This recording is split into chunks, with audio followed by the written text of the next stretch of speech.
عمران خان کا 19 دسمبر کا سول نافرمانی کی تحریک کے حوالے سے اہم ترین پیغام۔ میں نے حکومت سے 2 مطالبات کیے تھے۔ نمبر 1، انڈر ٹرائل سیاسی قیدیوں کی رہائی، اور نمبر 2، 9 مئی اور 26 نومبر کے واقعات کی شفاف تحقیقات کے لیے جوڈیشل کمیشن کا قیام۔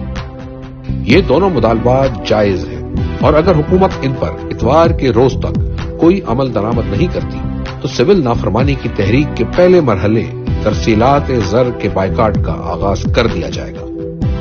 ہم اس سلسلے میں بیرون ملک مقیم پاکستانیوں سے اپیل کریں گے کہ پاکستان کے حالات آپ کے سامنے ہیں۔ ملک میں جمہوریت، عدلیہ اور میڈیا کا گلا گھونٹ دیا گیا ہے اور ہر طرف جبر و فسطائیت کا دور جاری ہے، لہذا ترسیلات زر کے بائیکاٹ کا آغاز کریں۔ 26 نومبر اور 8 فروری کو جس طرح تحریک انصاف کے کارکنان نے ہمت و جواں مردی کے ساتھ جبر کا مقابلہ کیا، اس کی دنیا میں کوئی مثال نہیں ملتی۔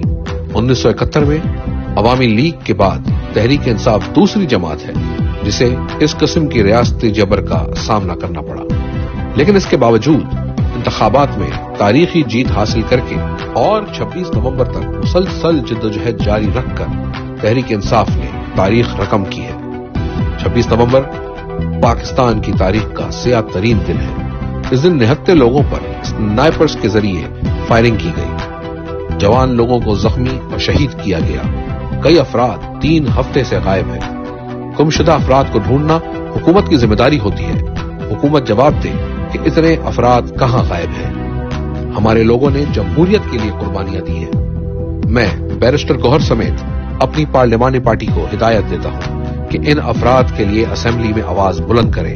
یہ ممکن نہیں کہ ملک میں خون کی ہولی کھیلی جائے اور پارلیمان معمول کے مطابق چلتی رہے۔ جب تک میں زندہ ہوں ان افراد کے قتل عام کی تحقیقات کے لیے جدوجہد کروں گا اور ان کو انصاف دلوائے بغیر چین نہیں لوں گا۔ جو لوگ شہید ہوئے ان کے لواحقین صدمے میں ہیں۔ میں خود فائرنگ کی خبر سن کر شدید اذیت کا شکار رہا اور نیند کی گولی کھانے کے باوجود نہتی عوام پر تشدد کے کرب سے سو نہیں سکا۔ جن لوگوں نے ایک کھڑکی پتہ تک نہیں توڑا ان پر سیدھے فائر مارے گئے۔ ہمارے لوگ بالکل پرامن تھے۔ قومی ترانہ پڑھتے فوجیوں کو گلے لگانے والے لوگوں پر فائرنگ کی گئی اور انہیں بے دردی سے قتل کیا گیا۔ ایسا یحییٰ خان نے 25 مارچ 1971 کو بنگالی عوام کے ساتھ کیا تھا۔ اس کے علاوہ ملک میں کسی پارٹی کے ساتھ ایسا سلوک نہیں کیا گیا۔ میں جب تک زندہ ہوں 26 نومبر کو بھولنے نہیں دوں گا۔ تحریک انصاف کی جانب سے مذاکرات کرنے کی پیشکش کا مذاق اڑایا گیا اور یہ تاثر دیا گیا کہ ہم نے گھٹنے ٹیک دیے ہیں۔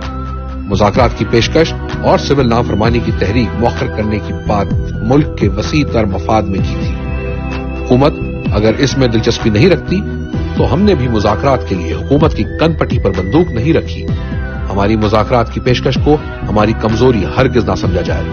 اب بھی اگر حکومت چاہتی ہے کہ سول نافرمانی کی تحریک شروع نہ ہو تو ہمارے دونوں مطالبات پر ہم سے رابطہ کیا جائے یا ہمیں قائل کیا جائے کہ یہ مطالبات غیر آئینی ہیں اور ان پر بات ممکن نہیں۔ جیل میں ملاقات کے لیے مذاکراتی ٹیم کو دعوت دی ہے اور ان کے نام دیے ہیں۔ اب دیکھنا یہ بھی ہے کہ حکومت ان کو ملاقات کی اجازت دیتی ہے یا نہیں۔